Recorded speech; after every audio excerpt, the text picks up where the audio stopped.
They get praise, but they don't get any faults. Now, isn't that interesting? Those who go through the difficult time are pleasing to the Lord.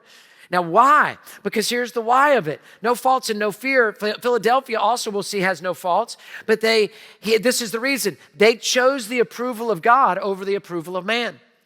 That's really hard to do, isn't it? They choose the approval of God over the approval of man. So he says, don't fear, because God is with you. He gives them a promise. He says, be faithful to the point of death, and I will give you the crown of life. I will give you the crown of life. Do you see the irony in that? Juxtaposed of death and life. Let anyone who has ears, are we listening? To hear, listen to what the Spirit says to the church. To the one who conquers will never be harmed by the second death. Every person will experience a first death. That's where you die, and we have a funeral, memorial service for me, for you, and we go to the cemetery.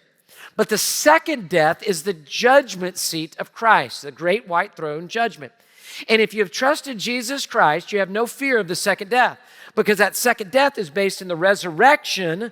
Remember how this passage began? He's the first and the last, the life that is risen from the dead. And the second death is actually your journey into heaven. So there's no fear of the second death because Jesus died for you. Do you see the Bible coming together? So all of us are going to die.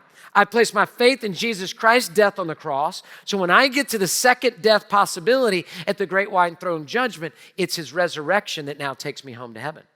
So he says, don't fear. Don't fear. I got you. Hey, thanks for watching. To find out more about Houston's First, you can subscribe to our channel or you can go to houstonsfirst.org.